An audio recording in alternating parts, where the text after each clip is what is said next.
Alhamdulillahirrahmanirrahim. Wassalatu wassalamu ala asyrafil anbiya'i wal mursalin Sayyidina Muhammadin wa ala alihi wa sahbihi ajma'in, amma ba'du. Segala puji hanya milik Allah Subhanahu wa taala. Salawat dan salam tak lupa kita haturkan kepada saudara kita, yaitu Nabi Muhammad sallallahu alaihi wasallam, kepada keluarga, para sahabat, para tabi'in, insyaallah kita yang berada di tempat yang senantiasa Allah rahmat ini, mudah-mudahan Allah senantiasa berikan keberkahan ridhonya dan maghfirahnya, amin ya rabbal alamin.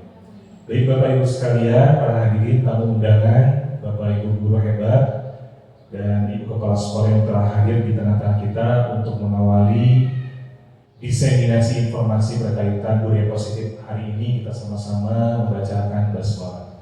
Bismillahirrahmanirrahim.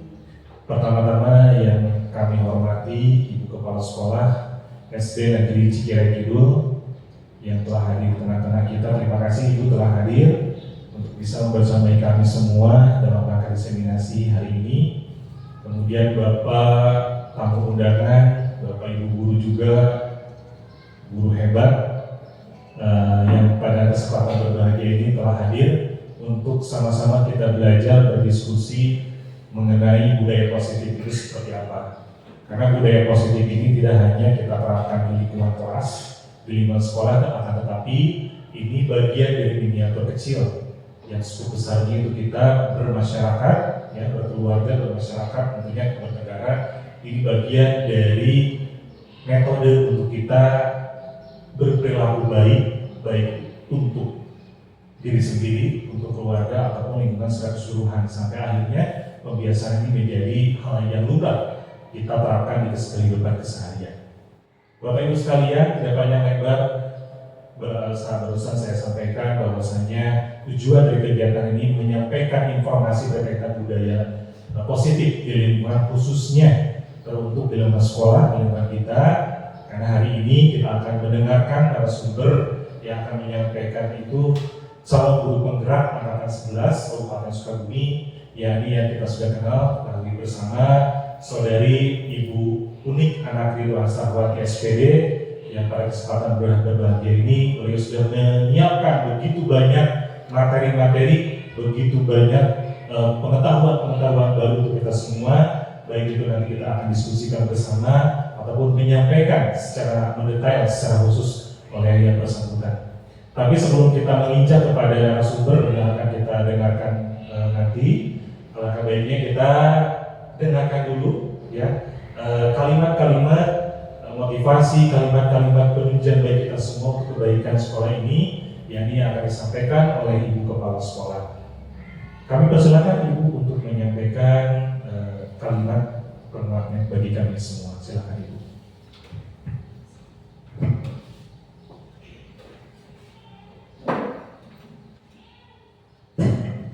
Assalamualaikum warahmatullahi wabarakatuh. Waalaikumsalam warahmatullahi wabarakatuh. Terima kasih kepada pembawa acara yang telah memberikan kesempatan kepada saya untuk sedikit memberikan sambutan pada kegiatan hari ini.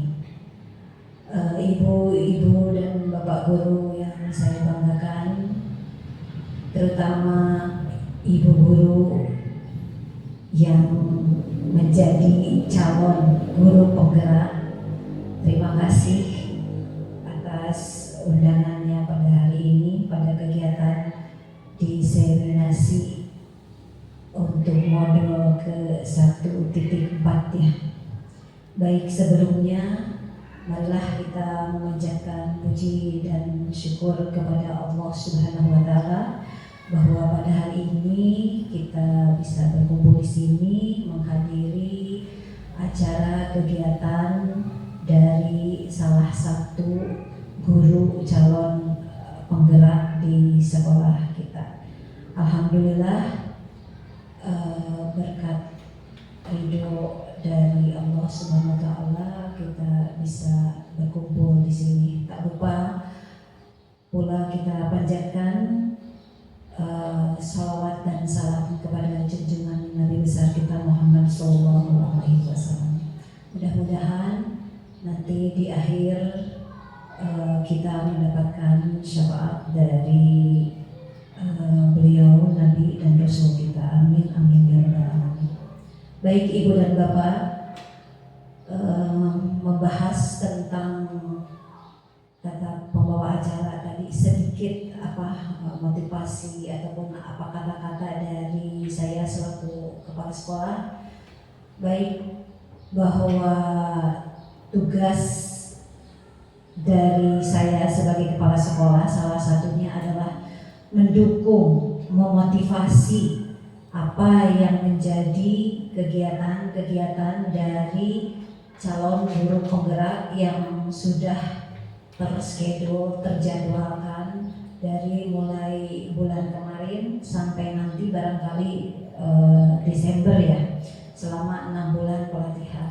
Tentunya saya sebagai kepala sekolah sangat mendukung sekali apapun dari awal yang menjadi pilihan Bapak dan Ibu untuk menjadi calon guru penggerak, mendapatkan pendidikan untuk menambah keilmuan, menambah wawasan daripada Ibu dan Bapak yang mengikuti CGP, dan mudah-mudahan keilmuan yang berupa teori maupun praktek, salah satunya sekarang adalah diseminasi,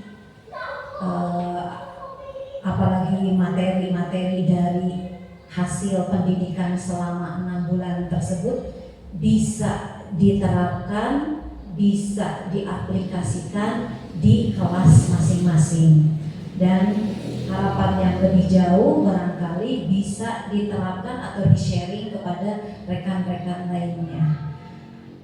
Sedikit mengulas tentang materi yang sekarang untuk diseminasi ya, aksi nyata diseminasi sekarang tentang budaya positif. Berbicara tentang budaya positif, barangkali Ibu dan Bapak sudah lebih tahu apa-apa yang menjadi kriteria atau definisi dari budaya positif. Budaya positif yang mana? Tentunya budaya positif yang ada di sekolah, yang harus diterapkan di sekolah, yang berupa nilai-nilai, yang berupa keyakinan-keyakinan atau perbuatan-perbuatan yang bisa diterapkan kepada anak didik kita di kelas. Mulailah dari hal yang sederhana. Saya harapkan budaya-budaya positif itu diambil dari kearifan lokal di lingkungan sekolah yang terdekat, di lingkungan anak yang terdekat, kemudian dari yang sesederhana mungkin yang bisa diterapkan, dan ketika diterapkan di sekolah, di kelas masing-masing, kemudian menjadi kebiasaan, dan yang terakhir adalah membudaya, menjadi karakter dari anak itu sendiri. Jadi tujuannya buat apa kita belajar secara teori tentang budaya positif tetapi tidak diterapkan. Jadi saya kira barangkali tujuan dari diskusi ini adalah bagaimana barangkali nanti teknik-teknik budaya positif apa saja yang akan diterapkan di kelas, kemudian bagaimana nanti cara membiasakan, kemudian membudayakan, kemudian yang terakhir adalah menjadi pribadi dari anak itu, dari anak didik kita, peserta didik kita, menjadi pribadi yang menerap, yang mengkarakter, mengkristal di pribadinya, artinya tanpa disuruh ketika menghadapi sesuatu situasi tersebut dengan serta-merta budaya-budaya positif itu sudah tidak disuruh lagi.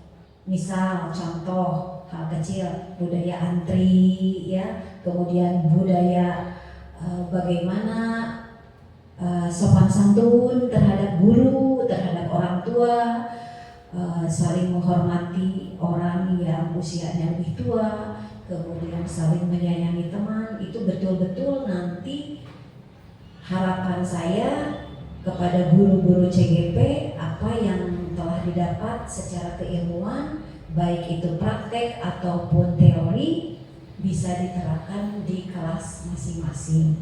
Itu saja barangkali dari saya. Sekali lagi sangat-sangat mendukung kegiatan ini, Apalagi nanti setelah selesai pendidikan, Ibu dan Bapak Guru CGP betul-betul dapat mengaplikasikan ilmunya di kelas masing-masing dan men-sharing atau menularkannya kepada teman-teman yang lain. Itu saja barangkali sedikit dari saya. Sekali lagi terima kasih dan akhir kata, semangat untuk guru penggerak. Masih ada calon guru penggerak, masih ada kegiatan-kegiatan yang lain. Masih berapa? 4 bulan lagi ya.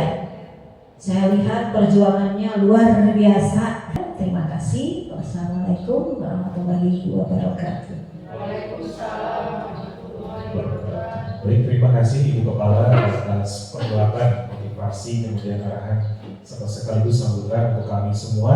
Biasa Cikaring Kidul ini ada 4 orang, termasuk saya pribadi, menjadi melalui proses pendidikan guru penggerak. Mudah-mudahan kita semua mendapatkan ridho dari Allah Subhanahu Wa Taala. Setiap langkah kita, setiap apa yang kita lakukan mendapatkan ridho-Nya. Amin ya Allah ya Rabbal Alamin.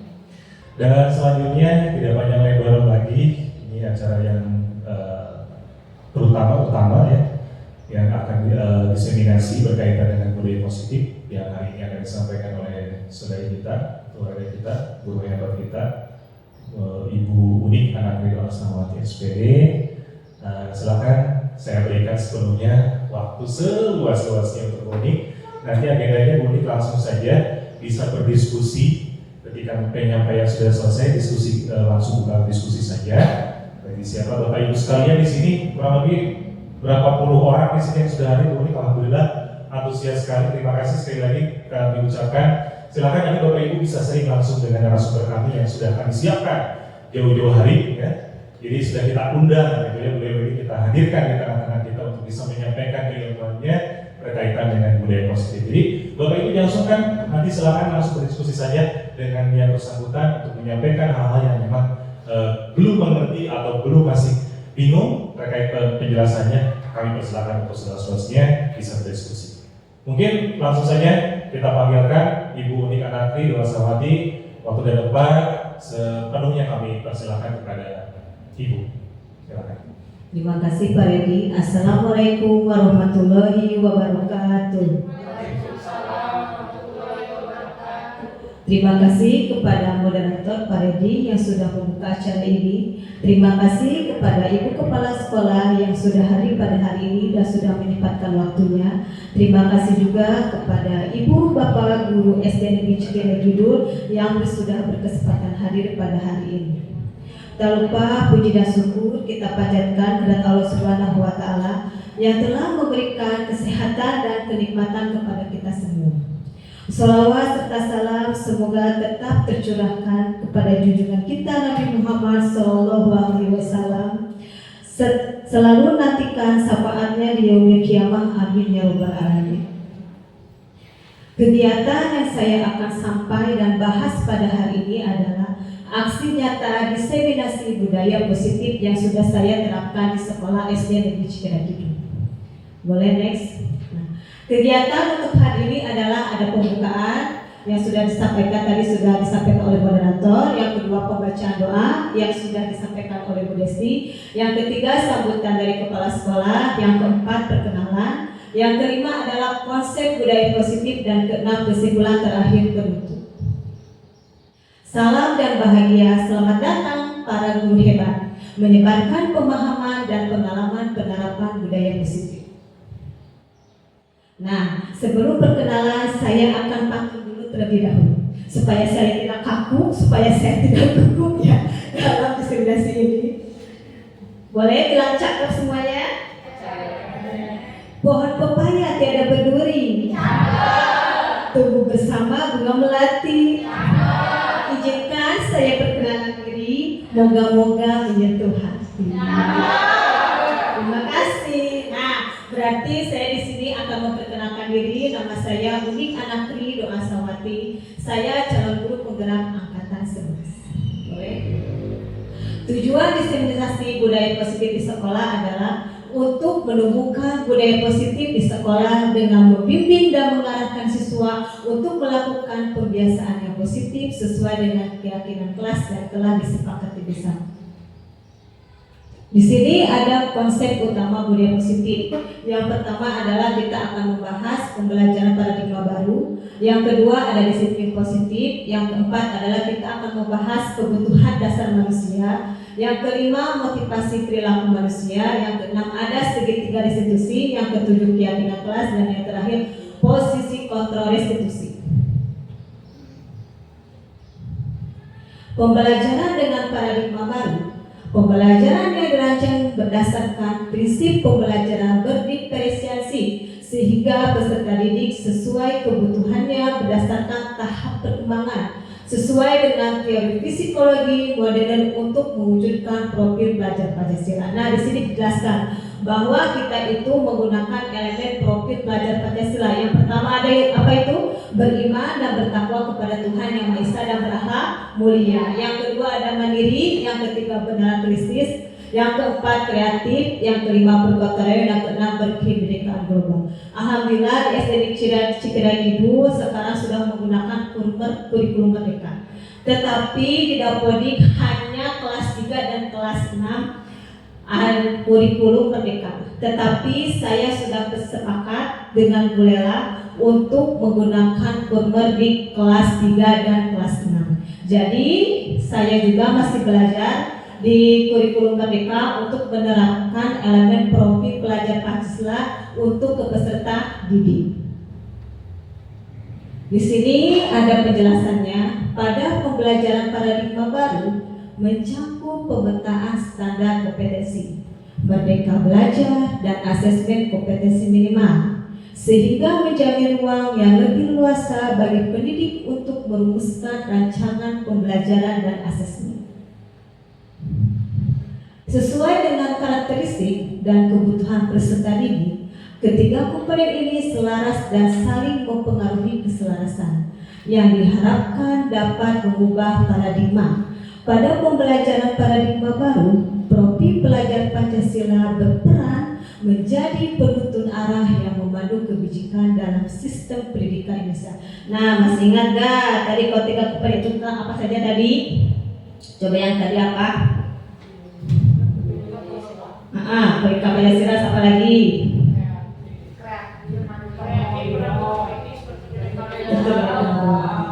Bagus. Benaran kritis. Next.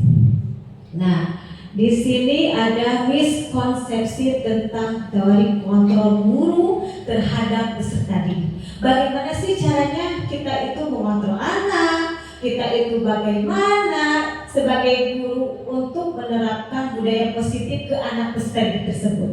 Yang pertama di sana ada ilusi mengontrol murid. Yang kedua, ilusi bahwa semua penguatan positif efektif dan bermanfaat.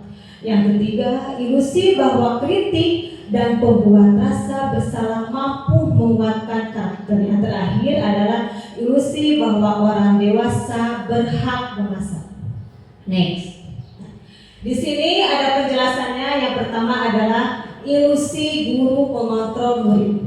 Pada dasarnya kita tidak memaksa murid untuk berbuat sesuatu jikalau murid tersebut memilih untuk tidak melakukannya, walaupun kita sedang mengontrol perilaku murid tersebut.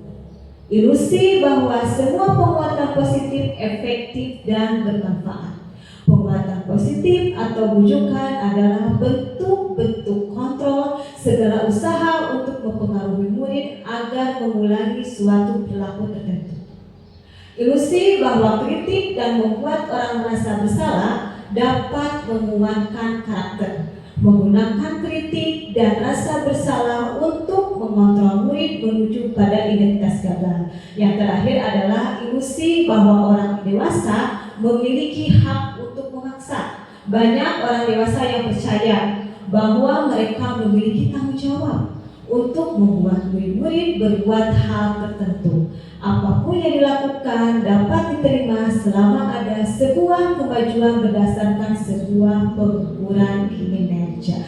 Nah, berarti itu sudah dijelaskan bahwa mengontrol murid, bahwa guru itu harus ilusif, guru mengontrol murid. Yang kedua adalah penguatan positif. Yang ketiga adalah ilusi bahwa kritik dapat membuat orang merasa bersalah.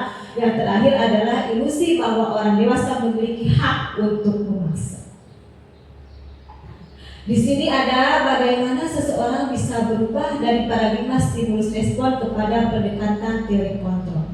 Nah, sudah dijelaskan oleh Stephen mengatakan bahwa bila kita ingin membuat kemajuan, perlahan sedikit-sedikit ubahlah sikap atau perilaku kita. Namun bila kita ingin memperbaiki cara-cara utama, maka perlu mengubah kerangka acuan kita.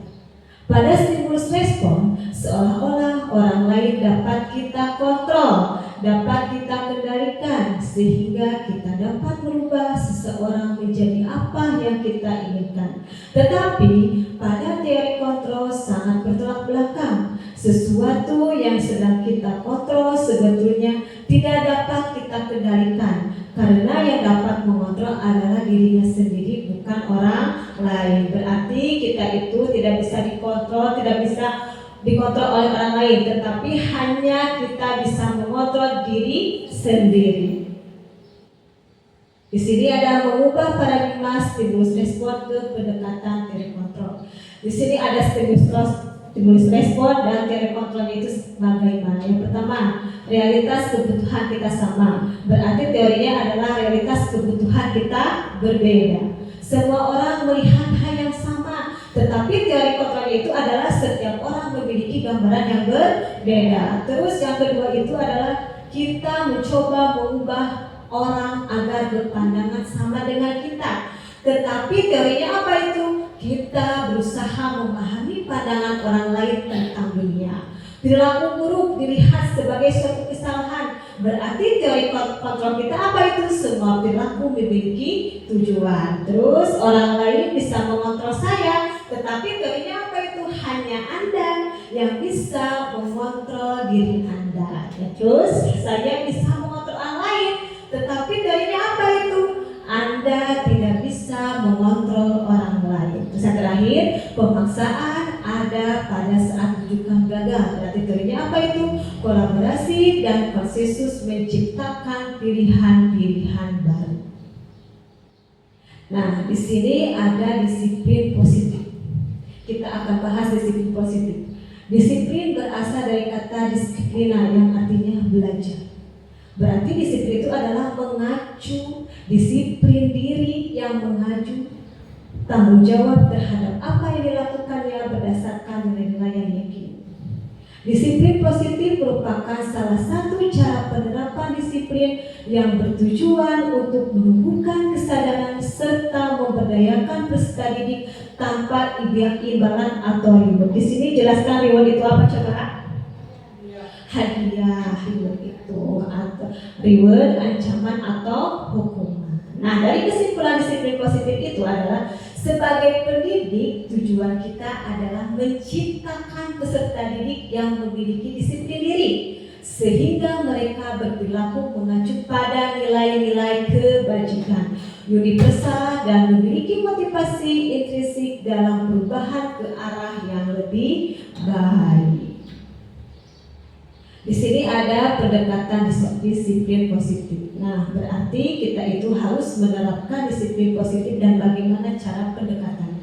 Yang pertama merupakan kemampuan individu untuk membina atau mendidik peserta didik secara individual ataupun secara kelompok.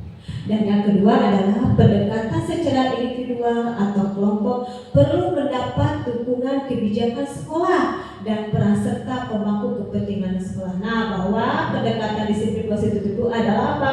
Bahwa kepentingan sekolah itu sangat penting bagi peserta didik maupun baik orang tua maupun peserta didik. Nilai-nilai kebajikan tadi sudah disebutkan ya, bahwa di disiplin positif itu kita menerapkan tentang nilai-nilai kebajikan universal. Nah, ini adalah pembahasan dari nilai-nilai kebajikan. Nilai kebajikan adalah sifat-sifat positif manusia yang merupakan tujuan mulia yang ingin dicapai secara individu.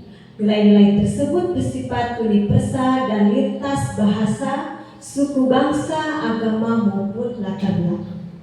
Dengan mengaitkan nilai kebajikan yang diyakini seseorang, maka motivasi intrinsiknya akan terbangun sehingga menggerakkan motivasi dari dalam untuk dapat mencapai tujuan mulia yang diinginkan. Dan yang terakhir, nilai-nilai kebajikan yang ingin dicapai oleh setiap anak Indonesia kita kenal dengan profil pelajar Pancasila. Nah, di sini ada teori motivasi perilaku manusia. Pertama, teori motivasi perilaku manusia itu dibagi 3. Yang pertama adalah untuk menghindari ketidaknyamanan atau hukuman. Yang kedua adalah untuk mendapatkan imbalan. Dan yang terakhir adalah untuk menghargai diri sendiri. Ternyata untuk menghindari ketidaknyamanan dan hukuman atau mendapat imbalan penghargaan itu masuknya ke motivasi apa? Eksternal. Berarti motivasi eksternal itu di dalam apa, di luar? Di luar. Nah, terakhir adalah untuk menghargai diri sendiri. Berarti menghargai diri sendiri itu masuknya ke motivasi internal. Berarti di dalam diri kita sendiri. Kalau kita mau merubah hidup kita, berarti kita harus menghargai diri sendiri dan harus bisa mensukseskan diri sendiri. Di sini ada merdeka. Berarti apa itu? Merdeka itu tidak hanya terlepas dari perintah, juga cakap buat memerintah diri sendiri. Berarti itu dituliskan oleh Ki Hajar Dewantara. Saya sudah mempelajari modul 1.1 sampai 1.14 bahwa saya itu mengetahui bahwa kata Ki Hajar Dewantara kita itu harus menghambakan anak. Bukan menghambakan itu adalah disembah-sembah anaknya, bukan. Tetapi kita itu harus apa? Harus mengayomi anak tersebut. Kita itu harus menjadi guru panutan anak tersebut. Nah, berarti Ki Hajar Dewantara itu berarti menerangkan bahwa kita itu sebagai guru itu harus mengikuti zaman, baik kodrat alam maupun kodrat zaman. Mungkin kodrat alam adalah ada dalam diri anak tersebut. Kalau kodrat zaman berarti kita harus mengikuti perkembangan zaman anak tersebut. Nah, di sini ada lingkaran. Yang pertama, budaya positif itu warnanya biru, pula tidak warnanya pula. Yang kedua, lingkungan positif itu warna apa? Hijau. Yang ketiga adalah keyakinan kelas itu warna apa? Merah. Dan terakhir adalah peraturan kelas. Next. Nah, kenapa ini ada yang ditanyakan?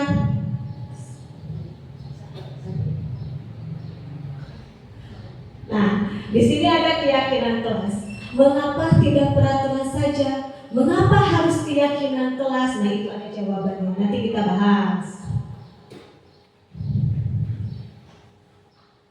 Nah, di sini ada sebuah pertanyaan tentang keyakinan kelas, hukuman dan penghargaan. Yang pertama, mengapa kita memiliki peraturan 3M?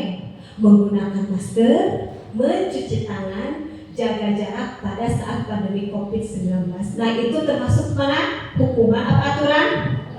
Aturan. Maksudnya apa itu? Kesehatan, supaya kita menjaga diri dari virus. Karena pandemi COVID-19 itu adalah virus yang sangat membahayakan bagi kita. Terus yang kedua, mengapa kita memiliki peraturan harus menggunakan helm bila mengendarai kendaraan saat bermotor? Itu hukuman apa aturan? Karena di aturannya itu adalah kalau kita punya motor berarti kita itu harus memakai helm. Yang ketiga, mengapa harus datang tepat waktu pada saat mengikuti latihan? Nah, berarti ini maksudnya kemana? Ke hukum apa aturan? Peraturan. Nah, dapat disimpulkan berarti soal yang nomor 1 sampai nomor 3 adalah untuk mendukung motivasi intrinsik. Kembali, nilai-nilai keyakinan lebih menggerakkan seseorang dibanding mengikuti serangkaian peraturan.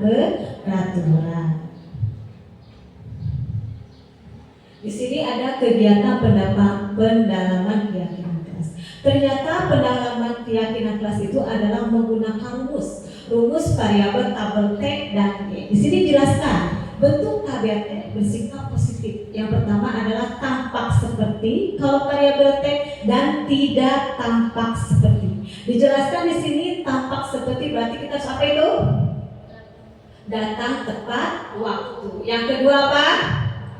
Berpakaian rapi. Yang ketiga menjaga kebersihan. Dan yang terakhir adalah mengerjakan tugas. Berarti itu bersikap positif bentuk tabel T yang termasuk ke dalam tampak seperti. Kalau tidak tampak seperti berarti apa yang pertama? Datang terlambat. Yang kedua berpakaian lusuh. Dan yang ketiga adalah buang sampah sembarangan. Dan yang ketiga adalah malas mengerjakan tugasnya. Itu adalah rumus dari bentuk tabel T bersikap positif. Nah, sekarang berarti ada keyakinan kelas tabel Y. Keyakinan kelas tabel Y itu dibagi 3. Yang pertama terdengar, terlihat, dan berperilaku. Kalau terdengar berarti di sini adalah kalimatnya, dalam diskusi kelas, mari teman-teman kita diskusi tentang keyakinan kelas. Kita ikuti aturannya, ya. Terima kasih atas kerjasama. Kalau terlihat adalah semangat dan antusias, berbuat baik dan berbagi, bekerja sama, kompak, menghargai pendapat. Yang tadi adalah berperilaku. Berperilaku itu kita itu bagaimana cara menerapkannya? Pertama ada dengan sopan santun, rendah hati, saling menghargai, tanggung jawab, bekerja sama dengan baik, dan tolong menolong. Itulah rumusan dari keyakinan kelas adalah menggunakan tabel T dan Y. Nah, di sini kita jawab lagi pertanyaannya. Tentukan keyakinan dari peraturan berikut. Di sini ada soal, selalu kembalikan buku ke tempatnya. Berarti tanggung jawab apa perintah itu? Tanggung jawab. Kita lihat nanti jawabannya. Yang kedua, dilarang mengganggu orang lain. Itu menghormati, menghargai. Apa tanggung jawab? Menghargai atau menghormati. Yang ketiga, hadir di sekolah 15 menit sebelum pembelajaran dimulai. Aturan. Terus yang terakhir, dilarang melakukan kekerasan. Itu masuk apa? Peraturan. Yang terakhir, dilarang menggunakan narkoba. Apa itu? Peraturan. Bergantian atau menunggu giliran. Itu aturan. Apa menhargai, menghormati? Peraturan. Yang terakhir, gunakan masker. Itu aturan. Apa hukuman, apa tanggung jawab? Peraturan. Yang terakhir, jangan berlari di kelas atau koridor. Itu aturan apa? Aturan. Kita lihat jawabannya.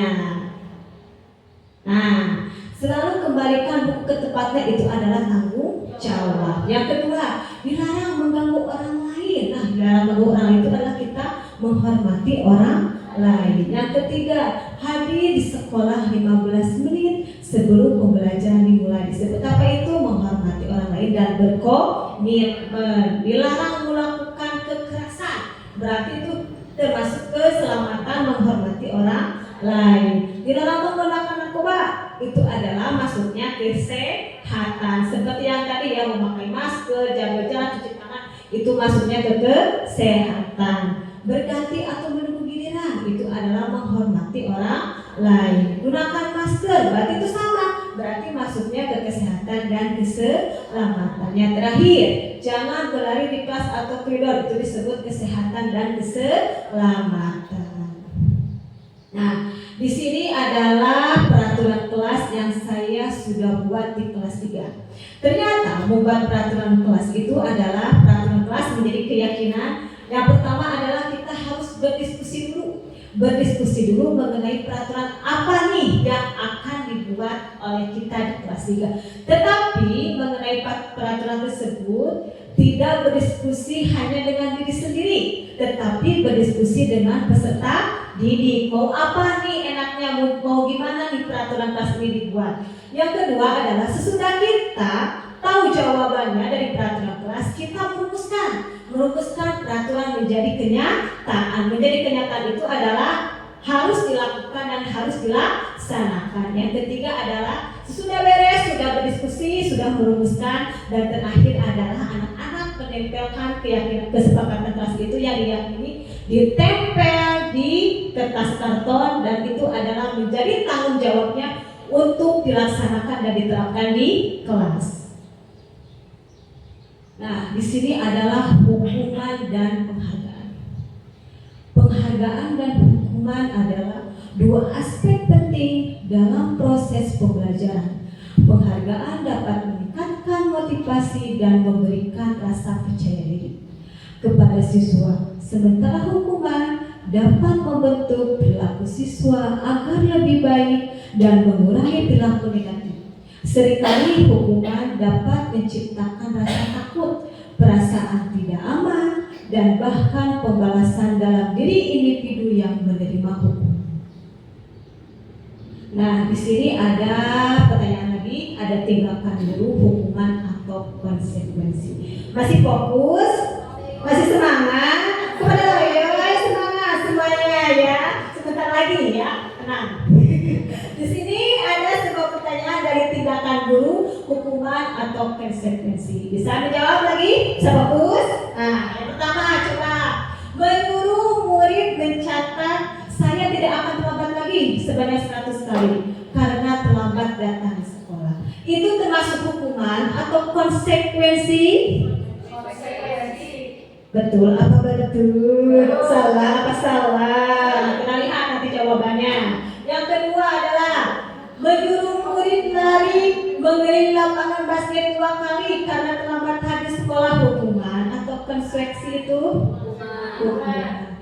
Yang ketiga, meminta murid push up sebanyak 15 kali karena ke sekolah tidak memakai masker, hukuman atau konsekuensi?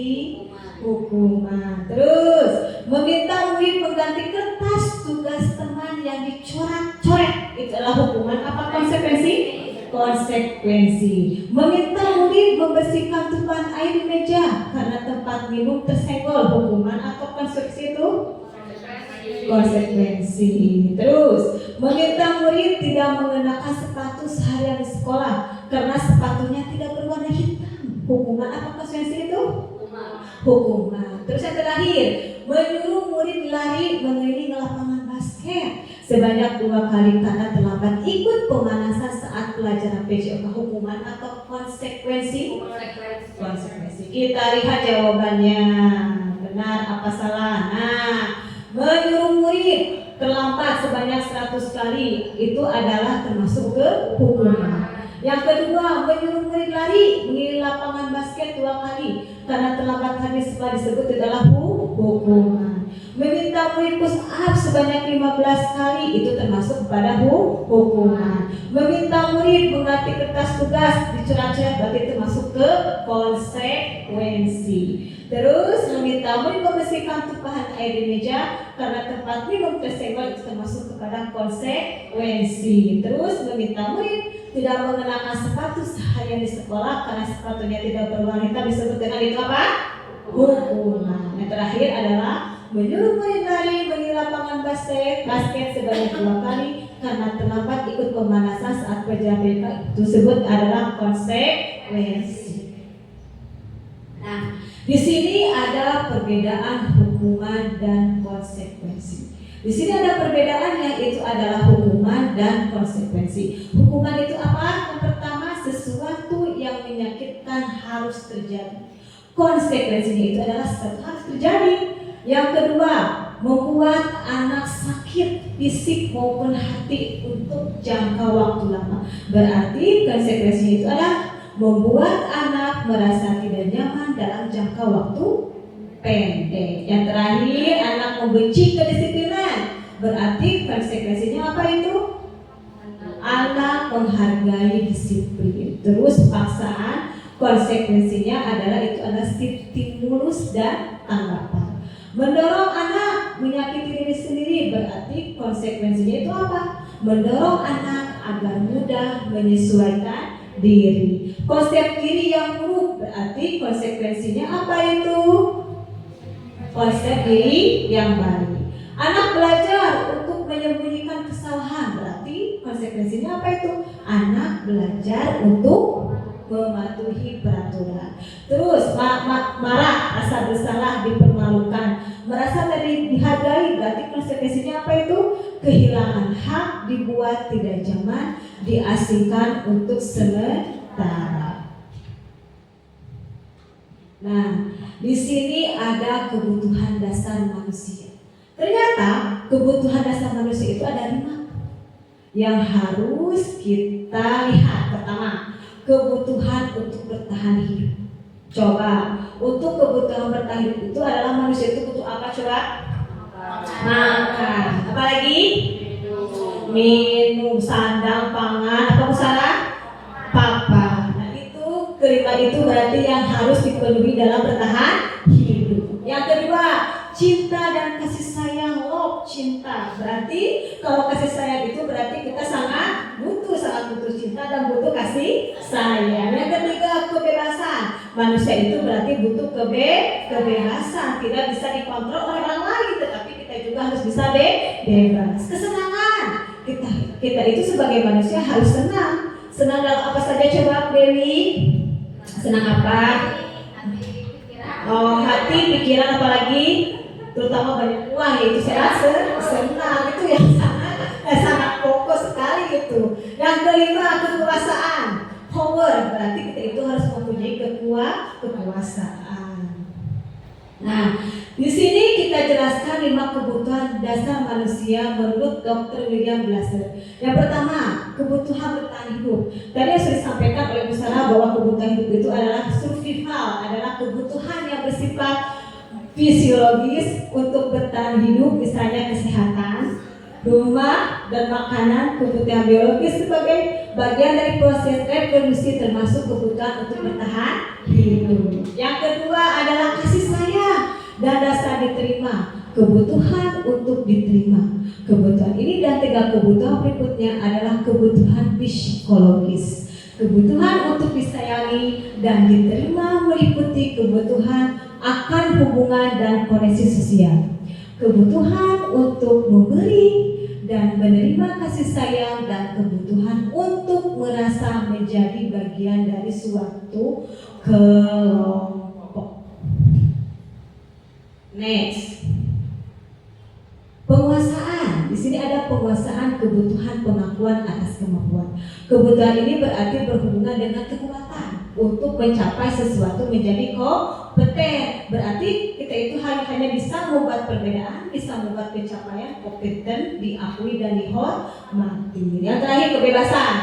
Kebebasan adalah kebutuhan akan kemandirian, otonomi, memiliki pilihan dan mampu mengendalikan arah hidup seseorang anak-anak dengan kebutuhan kebebasan yang tinggi, tidak terlalu terpengaruh orang lain, dan senang mencoba hal baru. Yang terakhir, kesenangan.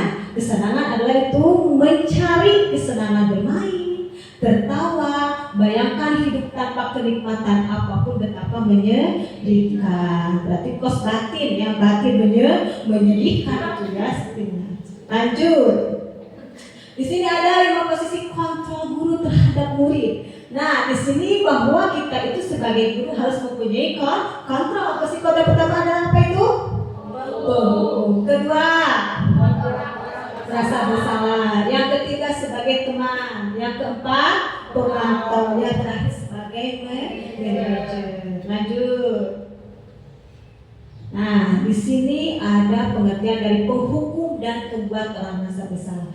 Penghukum adalah seseorang penghukum bisa menggunakan hukuman fisik maupun verbal. Yang kedua, pembuat orang merasa bersalah biasanya guru akan bersuara lebih lembut. Nah, di sini kita akan menyaksikan sebuah video tentang seorang guru dan seorang anak dari penghukum dan pembuat orang merasa bersalah. Nah, ini sekedar satu, penghukum dan pembuat orang merasa bersalah.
Disangka ibu tidak bisa membina kamu.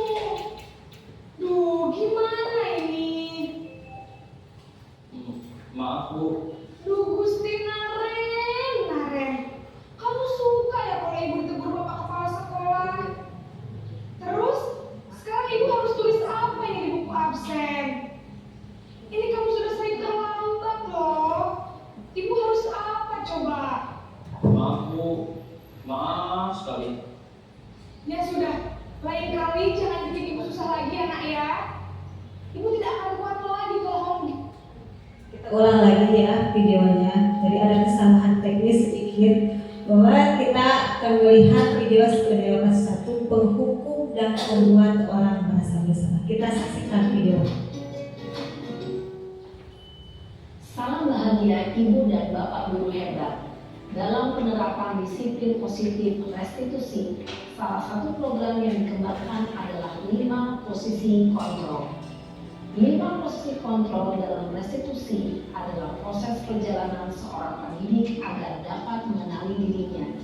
Pada video kali ini, kita akan membahas tentang 5 posisi kontrol yang dikembangkan oleh Dyer Dawson dan contoh penerapannya.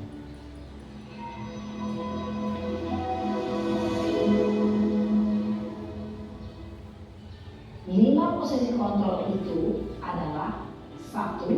Posisi penghukum, 2. Posisi pembuat merasa bersalah, 3. Posisi teman, 4. Posisi pemantau atau monitor, dan 5. Posisi manajer. Untuk lebih memahami kelima posisi tersebut, mari kita saksikan kasus Naren yang terlambat hadir 20 menit di sekolah dan melihat bagaimana kelima posisi kontrol dalam menghadapi masalah tersebut.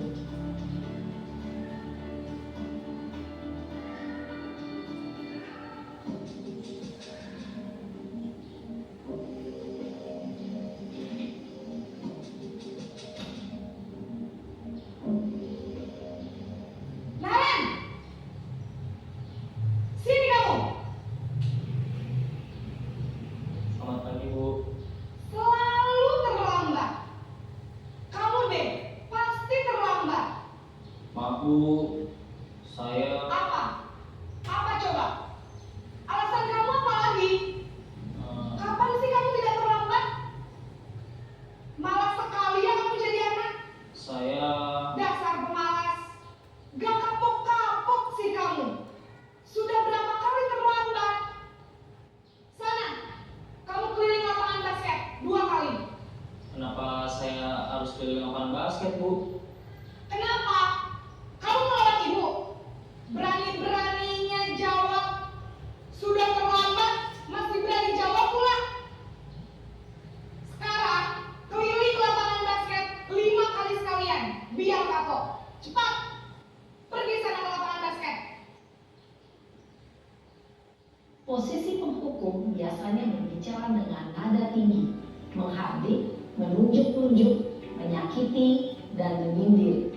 Hukuman bisa berupa fisik maupun psikis. Ibu dan Bapak Guru hebat, dampak yang terjadi pada murid ketika guru berada pada posisi penghukum adalah murid cenderung akan memberontak, bahkan menyimpan dendam.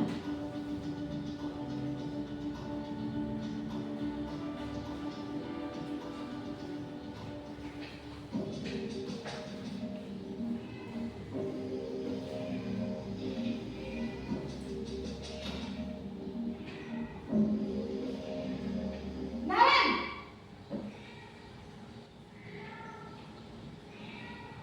Selamat pagi Bu. Naren. Kamu kenapa terlambat lagi, nak? Ya Tuhan, Naren.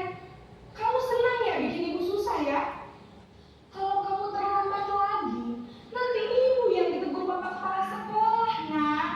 Disangka ibu tidak bisa membina kamu. Duh, gimana ini? Maaf Bu, Duh, Gusti Naren. Kamu suka ya kalau ibu ditegur bapak kepala sekolah? Terus, sekarang ibu harus tulis apa ya di buku absen? Ini kamu sudah sering terlambat loh. Ibu harus Bu, maaf sekali. Ya sudah, lain kali jangan bikin ibu susah lagi ya nak ya. Ibu tidak akan kuat lagi kalau kamu begini terus. Bisa jantungan kalau ibu ditegur bapak kepala sekolah. Sana cepat ke kelas. Maaf ya Bu, maaf sekali. Posisi pembuat rasa bersalah berbicara dengan nada tenang, cenderung lembut. Namun kata-kata yang diutarakan membuat murid merasa menjadi orang yang gagal, memandang buruk dirinya sendiri, merasa tidak berharga, dan tidak sanggup membahagiakan orang lain. Ketika guru mengambil posisi pembuat rasa bersalah, murid akan menganggap dirinya yang bersalah dan ia akan menyimpan emosi negatif tersebut di dalam dirinya.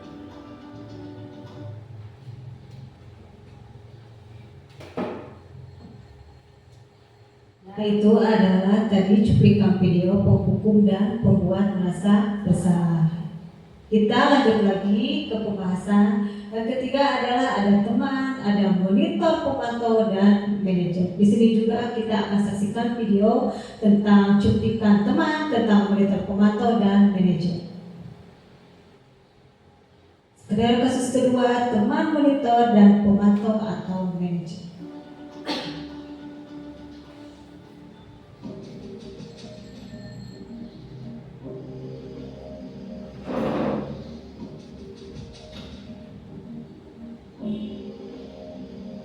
Naren!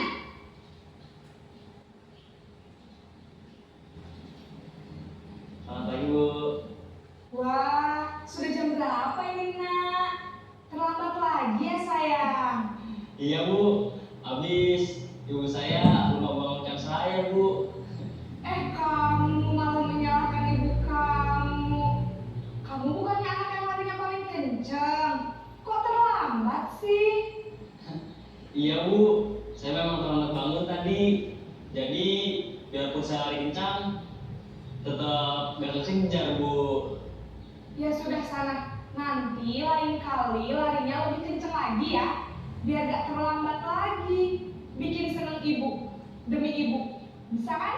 Bisa lah Bu. Ya sudah sana masuk kelas. Ibu beresin urusan absen kamu. Kamu ini ada-ada saja.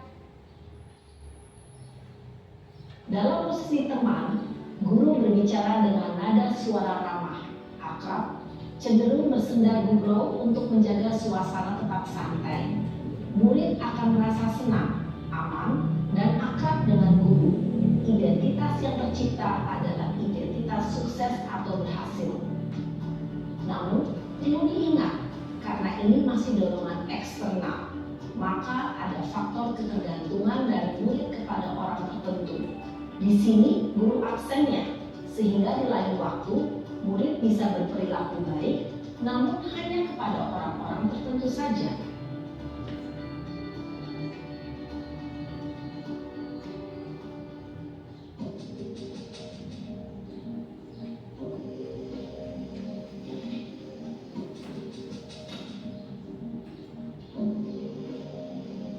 Naren!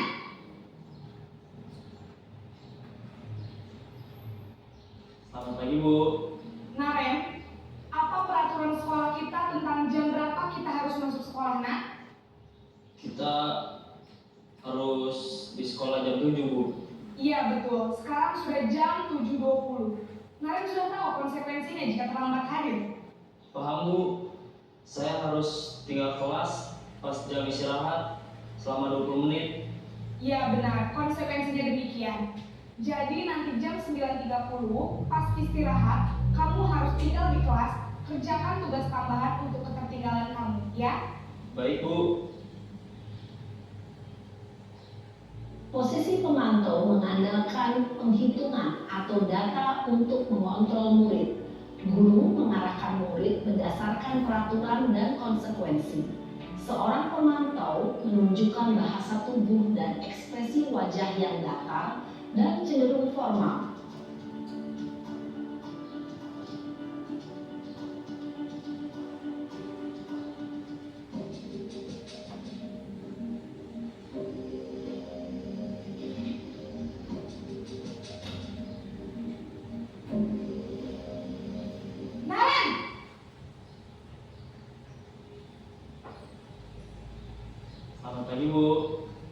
Selamat pagi, Naren. Maaf Bu, saya terlambat. Iya, sekolah masuknya jam 7, sekarang sudah jam 7.20. Jadi sekarang bagaimana ini, Naren? Maaf Bu, saya lupa setel alarm saya semalam. Baiklah, menurut kamu, keyakinan sekolah yang mana yang perlu kamu tingkatkan? Menghargai diri sendiri dan orang lain mungkin ya Bu. Setuju. Jadi, apakah Naren meyakini prinsip saling menghormati tersebut? Iya Bu, saya meyakininya.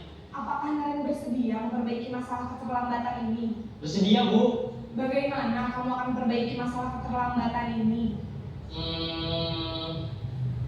Saya akan coba untuk tidak lupa menyetel alarm saya Bu. Baik, kalau Naren lupa menyetel alarm di rumah, ada orang yang kira-kira bisa bantu mengingatkan tidak? Ada Bu, kakak saya, Kak Emma. Ada lagi selain Kak Emma? Selain Kak Emma, ada ibu saya. Baik, jadi yang mengingatkan Naren adalah Kak Emma dan ibu kamu ya? Kira-kira akan mulai setel alarm kapan nih, Naren? Setelah pulang sekolah, akan segera saya lakukan. Baik, jadi Naren akan setel alarm untuk bangun besok pagi dan akan diingatkan oleh kakak dan ibunda Naren ya. Ada lagi yang mungkin perlu dilakukan, Naren, agar tidak terlambat bangun lagi? Tidak ada Bu. Baik, Naren, terima kasih untuk kerjasama kamu. Sekarang kamu perlu kembali ke kelas untuk belajar. Baik Bu, terima kasih. Posisi manajer adalah posisi kontrol yang disarankan untuk membimbing murid memiliki sikap disiplin yang positif, yaitu murid yang mandiri, bertanggung jawab, dan dapat memecahkan masalah. Tujuan dari posisi ini adalah agar murid dapat berefleksi atas tindakannya. Guru akan dengan tulus memberikan pertanyaan-pertanyaan bermakna, sehingga membuat murid dapat belajar dari kesalahannya dan mencari sebuah solusi untuk menyelesaikannya. Ibu dan Bapak guru hebat, setelah mengamati adegan kelima posisi kontrol tadi, kira-kira posisi mana yang paling ideal? Posisi mana yang dapat menunjang motivasi intrinsik murid? Ya, tentu posisi manajer. Posisi ini memang posisi ideal yang ingin dituju setiap pendidik. Pada posisi inilah, guru dapat menerapkan disiplin positif yang berpihak pada murid, yang memerdekakan murid. Perjalanan seorang pendidik tentunya tidak mudah untuk sampai pada posisi seorang manajer.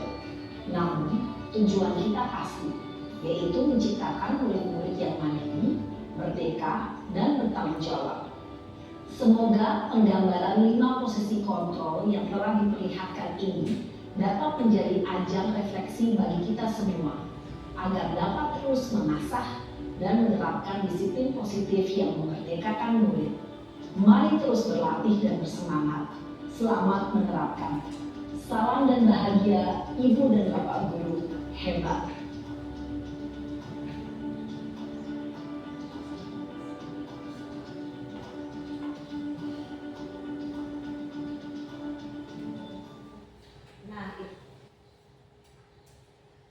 Adalah cuplikan dari video pertama sampai terakhir. Itu adalah posisi kontrol guru terhadap murid sebagai teman, sebagai manajer, tadi sebagai pembuat merasa bersalah dan sebagai pengontrol. Nah, berarti paling tepat kita itu yang harus diterapkan di sekolah itu adalah sebagai guru, sebagai manajer. Nah, itu adalah jawaban dari tadi dari nomor 1 sampai nomor 5 bahwa jawaban itu yang paling tepat adalah sebagai posisi manajer. Lanjut. Nah, di sini ada tahapan segitiga restitusi. Yang pertama adalah ada validasi tindakan yang salah, menanyakan keyakinan dan menstabilkan identitas. Dari validasi tindakan yang salah itu adalah mencakup, mengenali dan mengakui kebutuhan murid, akan memperbaiki hubungan dengan murid. Yang kedua adalah guru akan bergeser dari pemikiran stimulus respon menjadi proaktif.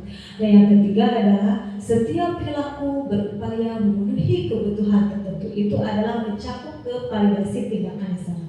Dan yang kedua adalah menanyakan keyakinan. Itu adalah mencakup murid akan diberi pertanyaan bermakna untuk memunculkan motivasi secara intrinsik. Yang kedua adalah sehingga mampu mengaitkan keyakinannya dengan tindakan yang sama. Dan yang terakhir adalah menstabilkan identitas adalah membuat kesalahan adalah bagian dari proses pembelajaran yang nantinya menggeser identitas gagal menjadi ke identitas yang sukses. Nah, pengertian restitusi adalah berfokus pada solusi atau pemecahan masalah yang bisa dilakukan bukan pada masalahnya. Sebuah cara menanamkan disiplin positif pada murid restitusi mengajak murid untuk mengidentifikasi kembali tindakannya sehingga dia bisa menganalisis dan memikirkan langkah yang tepat dalam pemecahan masalah. Nah, di sini ada 9 ciri-ciri restitusi. Yang pertama adalah bukan untuk menebus kesalahan, tetapi namun untuk belajar dari kesalahan. Yang kedua adalah kita harus memperbaiki hubungan. Dan yang ketiga adalah tawaran bukan paksaan. Yang keempat adalah restitusi menuntut untuk melihat ke dalam diri. Dan yang kelima adalah restitusi mencari kebutuhan dasar yang mendasari tindakan. Dan yang keenam adalah restitusi diri adalah cara yang paling baik. Dan yang ketiga adalah restitusi fokus pada karakter bukan tindakan. Dan kedelapan adalah restitusi fokus pada solusi. Dan yang terakhir adalah restitusi mengembalikan murid yang berbuat salah pada kelompoknya. Nah, di sini ada sebuah video yang sudah saya lakukan restitusi di kelas 3. Tadi itu restitusi adalah apa? Menstabilkan identitas, validasi, dan menanyakan keyakinan kelas. Nah, di sini ada sebuah video tentang penerapan restitusi di kelas 3, bagaimana cara menerapkannya kepada anak. Kita saksikan video tersebut. Assalamualaikum warahmatullahi wabarakatuh.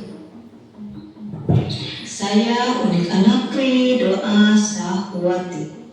Pada kesempatan kali ini saya akan mempraktikkan penerapan segitiga restitusi siswa kelas 3 SD Negeri Cikirai Kidul, Kecamatan Cisaat, Kabupaten Sukabumi. Skenario kasus 1, siswa makan saat jam pelajaran. Pada saat jam pelajaran berlangsung, ada seorang siswa yang terlihat makan sambil sembunyi.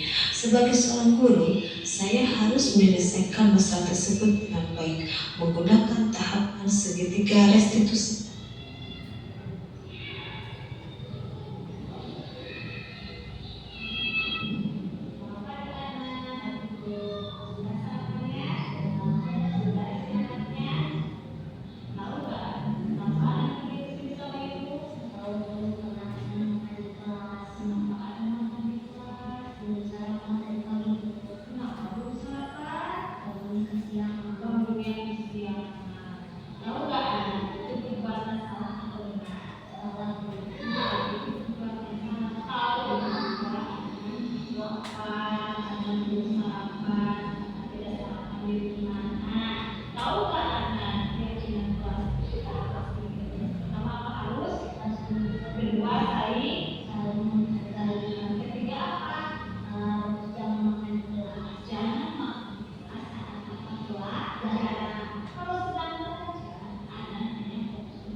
Videonya bagus, itu harus lebih awal.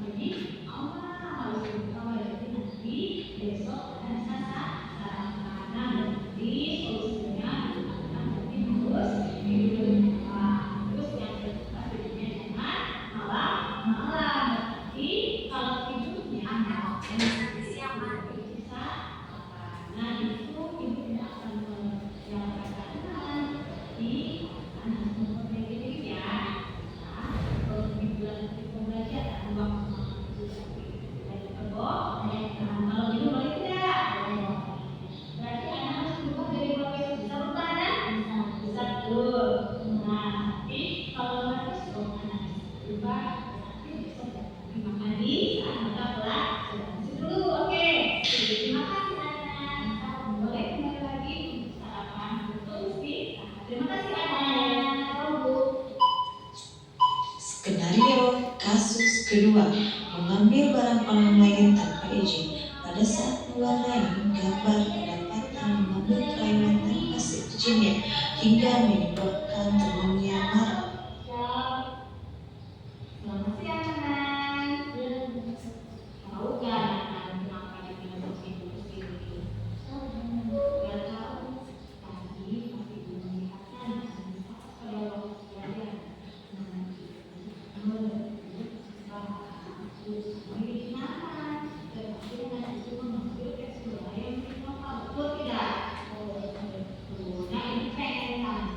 Itu perbuatan yang salah atau benar? Salah. Kenapa kalau itu perbuatan salah mengambil pensil warna milik Nova?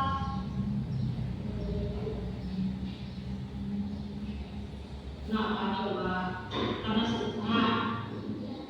Kenapa suka warna yang itu ada warna yang lain? Tadi kan ibu bilang boleh memakai warna pensil milik orang lain, tetapi harus minta izin. Minta izin. Karena kalau minta izin itu berarti kita itu sudah bilang mempunyai pensil warna tersebut. Nah itu perbuatan yang salah tidak? Lalu ya kenapa salah? Nah itu mengambil barang milik orang lain tanpa izin. Nah kenapa Nana coba tidak mengambil pensil warna? Ya kenapa lupa? Kan itu sudah suruh kemarin harus mengambil pensil warna. Karena kan ada apa? Nah ada pelajaran buat mewarnai. Nah coba tahu nggak Nana keyakinan kelas itu? Keyakinan kelas ini apa coba? Pada waktu kita buat, waktu pertama kita masuk sekolah, coba apa sih harus? Kedua harus saling menghargai. Yang ketiga tidak boleh makan di kelas. Nah berarti Nana itu masuk keyakinan kelas apa? Harus saling menghargai. Harus saling menghargai seperti apa itu? Seperti kalau mau pinjam barang, kita harus minta izin. Nah, ibu akan mencarikan solusi untuk Nana supaya Nana besok tidak lupa membawa pensil. Coba apa coba solusinya yang tadi? Berarti bangunnya harus berarti tidurnya harus lebih awal. Berarti solusi yang ketiga, setiap guru pergi ke sekolah berarti mata pelajaran bukunya, pensil warnanya, penghapusnya berarti harus disediakan dari mana supaya dia apa? Supaya tidak lupa. Bisa Nana besok diubah bilangnya? Bisa. Jangan lupa lagi berebut pensil warna orang. Bisa lupa Nana besok? Bisa. Berarti besok Nana harus mengambil pensil warna supaya tidak lupa. Bisa Nana besok? Bisa. Terima kasih Nana dulu. Oke sudah? Terima kasih Nana. Boleh kembali kelas lagi dan boleh kembali. Terima kasih Nana. Terima kasih Bu telah memberi solusi buat anak. Assalamualaikum. Ya, teman-teman dari kelas 3. Terima kasih sudah memberi solusi untuk saya. Bahwa dapat disimpulkan, penanganan kasus yang dilakukan guru dengan menggunakan pendekatan segitiga restitusi, diharapkan guru dapat memposisikan dirinya sebagai manajer dengan mengajukan pertanyaan-pertanyaan bermakna yang membuat murid menjadi lebih mandiri, percaya diri, dan bertanggung jawab. Itu adalah cuplikan dari penerapan segitiga restitusi yang sudah dilakukan oleh saya di kelas 3. Berarti tadi menanyakan keyakinan kelas, menstabilkan identitas dulu, berarti merumuskan masalah. Terima kasih. Next. Terima kasih. Semoga semoga pembahasan kali ini dapat menginspirasi akhir kata. Semoga tergerak, lekas bergerak, dan mari menggerakkan mereka. Terima kasih. Wassalamualaikum warahmatullahi wabarakatuh. Berarti dipersilakan untuk sekarang sesi diskusi. Siapa yang mau bertanya, nanti saya tampung dulu dan nanti saya dijawab oleh saya.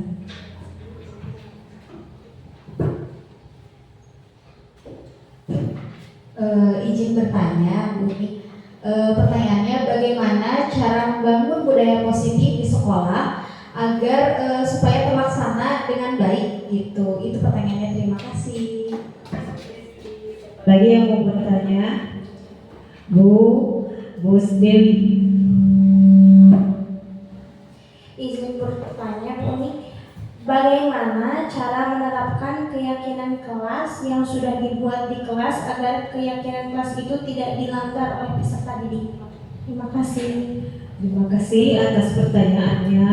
Mungkin saya akan jawab satu persatu. Pertama dari Bu Desti dulu. Bagaimana cara membangun budaya positif di sekolah agar terlaksana dengan baik? Yang pertama mungkin kita terapkan dulu komunikasi terbuka antara peserta didik dan guru. Dan yang kedua adalah bangun lingkungan penuh apresiasi dan penghargaan. Dan yang ketiga, hindari pendisiplinan dengan cara bukan dengan cara negatif, tetapi harus dengan cara positif. Yang keempat adalah seimbangkan target akademis dan kesejahteraan emosional siswa. Tadi sudah jelaskan bahwa guru itu mempunyai 5 posisi kontrol. Terus yang terakhir adalah tanamkan pendidikan karakter kepada siswa. Berarti kita itu harus menanamkan budaya positif kepada siswa. Terima kasih Bu Desti atas pertanyaannya.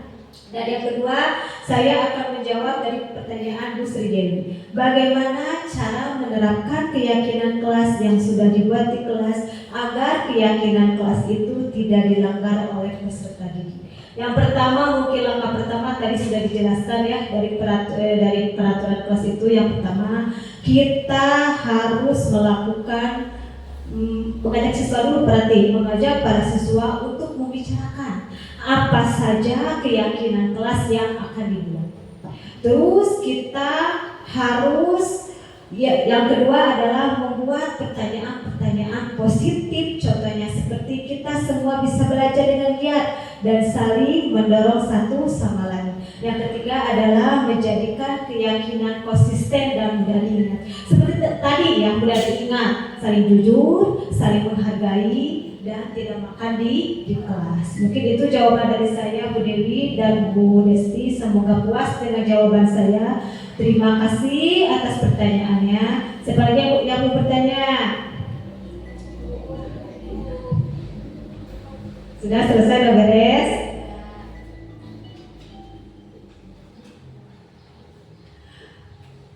Terima kasih. Alhamdulillah pada hari ini diseminasi budaya positif sudah selesai. Terima kasih kepada Ibu Kepala Sekolah, terima kasih kepada Ibu Bapak Guru SD Cikere Kidul yang sudah berkesempatan hadir.